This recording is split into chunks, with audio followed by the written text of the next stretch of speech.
आज बरगढ़ जिले में आरंभ हो खरीफ धान संग्रह एथिपाई जिला प्रशासन समस्त प्रस्तुति शेष करिछि। आज दिन 10टार बरगढ़ सदर ब्लॉक कलापाणी मार्केट यार्ड और अताबिरा ब्लॉक गोड़भगा और अताबिरा मार्केट यार्ड ठारे धान संग्रह प्रक्रियार शुभारंभ करेंगे खाद्य और जोगाण मंत्री कृष्णचंद्र पात्र।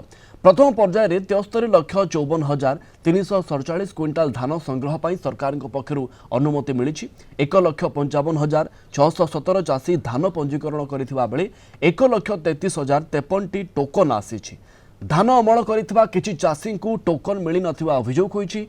चाषी को क्विंटाल प्रति 3100 टंका दियाजिबो। धान संग्रह पर 229 मार्केट यार्ड खोला जाइछि। सुरुखुरी धान संग्रह पर जिलापाल कार्यालय में निरीक्षण कक्ष करा जाइछि। समस्त मंडी रे सीसीटीवी कैमेरा लगा जाइछि। एनफोर्समेंट गाड़ी रे जीपीएस खंजा जाइछि। टोकन एवं ग्रीन एनालाइजर मेसीन को नहीं चाषी द्वंद्व थिबा बेले समस्त अव्यवस्था रो समाधान हेबो बोली एटी विभागीय मंत्री गतकाली समीक्षा बैठक पर कहिथिले।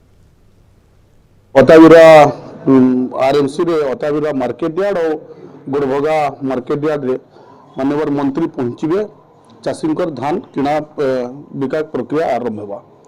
जेन जिनस मैंने आम निर्वाचन में कही 3100 टंका लेखा प्रत्येक चाषी धान क्विंटाल बिक्री करें पैसा पाइबे बोलिक से जिनस हवार कि किसी घंटा पर चाषी तार जहाँ वादा कहूँ से निभाऊ सरकार जहाँ कहता ता करवा। माननीय मुख्यमंत्री 8 तारिख दिन आसबे यू जो सरप्लस इनपुट सब्सिडी 800 टंका नाके दि जाऊँ दिज्व। तेणु आम चाहूँ कृषक माने पर क्विंटाल 3100 टंका धान मूल्य से डायरेक्ट पाइबे अकाउंट को जीव एवं मिडिल मैन बा दलाल मानकर प्रादुर्भाव ये कमिब। कटनी चटनी आदौ हम ना किंतु से एफएक्यू मानर धान आनिबा दरकार।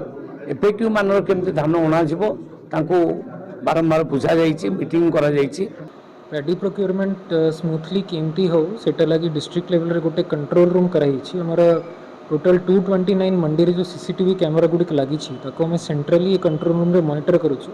प्लस तार संगे हमारे जिते भी इनफोर्समेंट गाड़ी बुलिबो तार जीपीएस ट्रैकिंग मध्य हमें मॉनिटर करूछु। एटा शिफ्ट बेसिस रे हमें एठी लोक मानक ड्यूटी देइछु और से माने round the clock CCTV monitoring plus GPS monitoring मध्य करूछु।